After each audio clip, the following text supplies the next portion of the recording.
আসসালামু আলাইকুম। আজকে ২ টা রেসিপি নিয়ে চলে এসেছি। একটা ব্রোকলি আর একটা হচ্ছে ডাল। ডালটা কিন্তু আমার ভীষণ মজা হয়। সো সবাই আশা করি ধৈর্য ধরে আমার ভিডিওটা দেখবেন।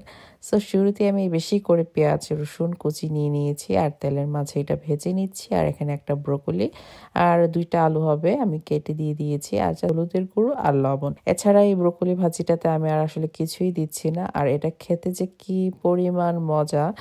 লেবু আর কাঁচামরিচ দিয়ে খেলে তো আর কথাই নেই।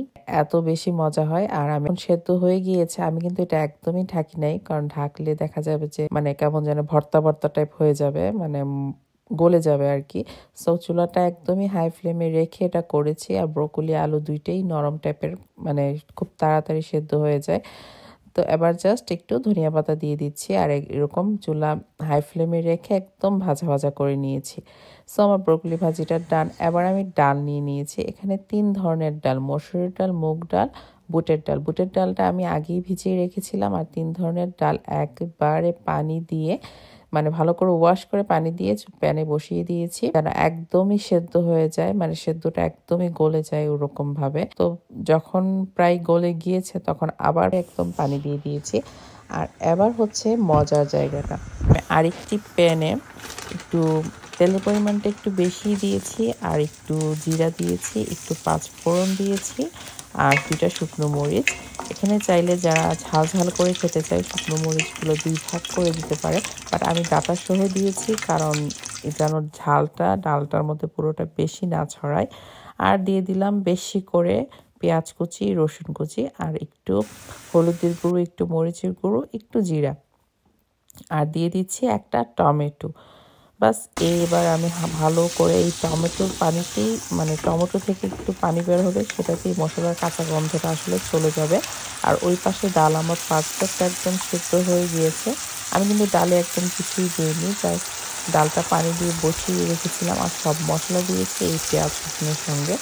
আর এবার আমি ডালটা দিয়ে একটু বাগার দিয়ে দিচ্ছি। আর এত মজার একটা সুঘ্রাণ চলে আসছে, আমার পুরো বাসা ভরে গিয়েছে। পাঁচ ফোড়নটা দিলে কিন্তু ডালটার টেস্ট একটু অন্যরকমই হয়ে যায়, অনেক বেশি মজা লাগে আর কি আমার কাছে মনে হয়। এবার আমি কিছুক্ষণ রেখে ডালটার সঙ্গে মিক্স করে নিচ্ছি।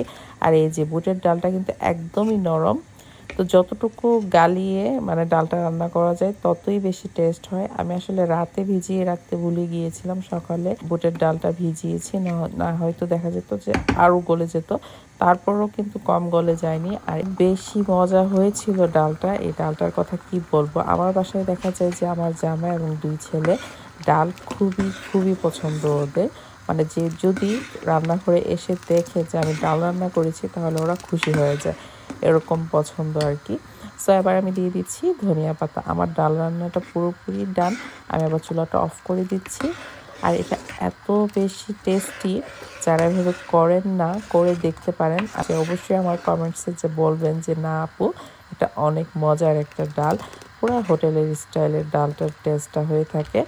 আর এই ডালটা থাকলে ভাত খাওয়ার জন্য আর অন্য কারির প্রয়োজন হয় না, এটা দিয়েই এনাফ, ১ প্লেট ২ প্লেট খাওয়া যায়, এত মজা হয়। আমি তো শুকনো মরিচ কচলিয়ে দেন একটু লেবু দিয়ে খেয়েছি, এত মজা হয়েছিল। আশা করি আমার আপুদের কাছেও রেসিপিটা ভালো লেগেছে। আর ভালো লেগে থাকলে অবশ্যই শেয়ার কমেন্ট করতে ভুলবেন না।